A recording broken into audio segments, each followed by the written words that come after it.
Assalamualaikum warahmatullahi wabarakatuh. Selamat siang anak-anak. Apa kabar semua?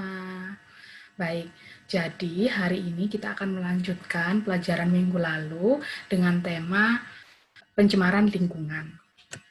Setelah kita belajar tentang definisi, tentang contoh-contoh pencemaran lingkungan minggu lalu, kita akan melanjutkan dengan menjawab beberapa soal, dengan mengerjakan beberapa soal.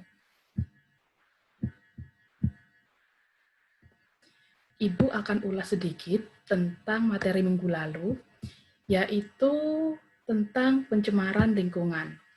Nah, definisi dari pencemaran lingkungan adalah segala sesuatu baik berupa bahan-bahan fisika maupun kimia yang dapat mengganggu keseimbangan ekosistem. Untuk contohnya sendiri, yaitu bisa limbah rumah tangga, limbah pertanian, limbah industri, kemudian polusi udara, polusi air, polusi tanah, dan masih banyak lagi.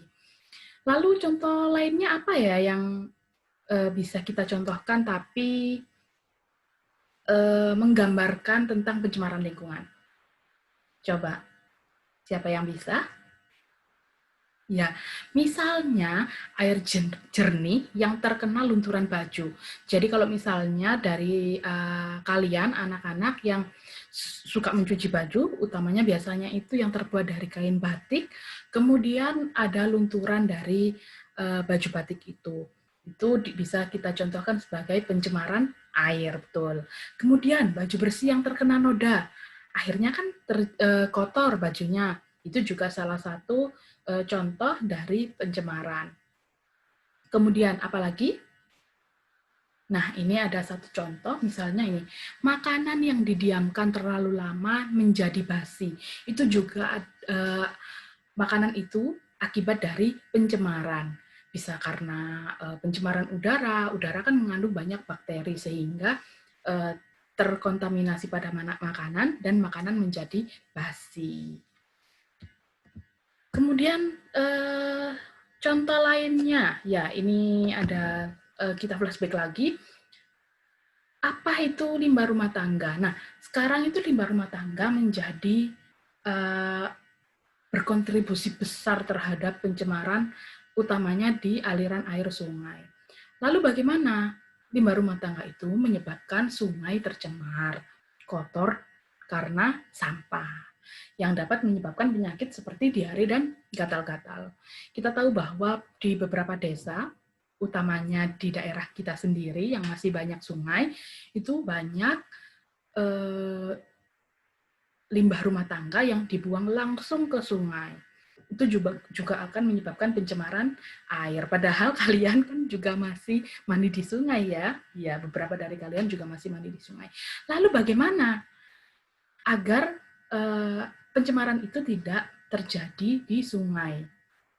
Kita harus menjaga kebersihan air sungai itu. Caranya bagaimana?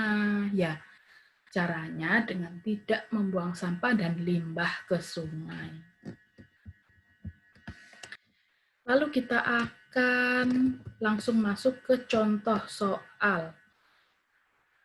Bentar, contoh soal. Nah, ini ada beberapa contoh soal.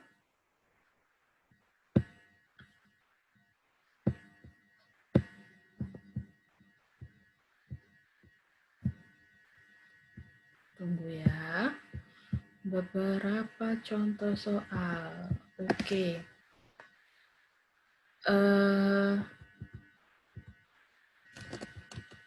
Pertanyaan pertama. Nah, bisa kalian isi ini ya soalnya. Yang pertama, dari ciri-ciri limbah-limbah ini yang ada di kotak-kotak ini, kelompokkan mana yang termasuk limbah rumah tangga, limbah industri, dan limbah pertanian. Ini limbah industri dulu, kemudian limbah rumah tangga, kemudian limbah pertanian. Coba kalian sebutkan contoh-contohnya dan kelompokkan di mana letaknya tersebut.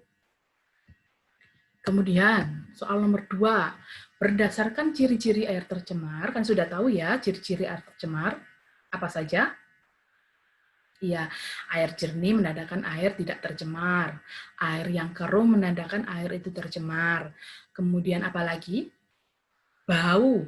Jika air itu bau, berarti air itu tercemar. Jika air itu tidak berbau, berarti air itu tidak tercemar. Nah, dari ciri-ciri tersebut, isikanlah ciri-ciri tersebut ke dalam tabel di bawah ini. Ya, di sini tabelnya.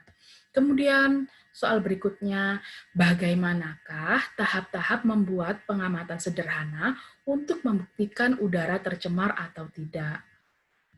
Ada yang punya ide untuk membuktikan bagaimana udara tercemar atau tidak? Iya, di pertemuan berikutnya kita akan mengadakan praktikum sederhana untuk membuktikan udara tercemar atau tidak.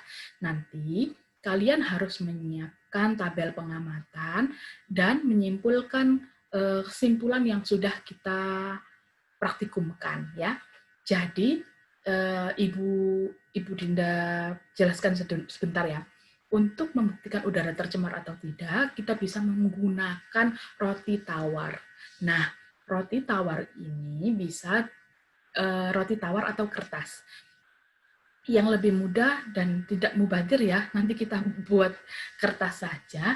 Nah, kertas ini akan kita letakkan di dalam kelas, di luar kelas, dan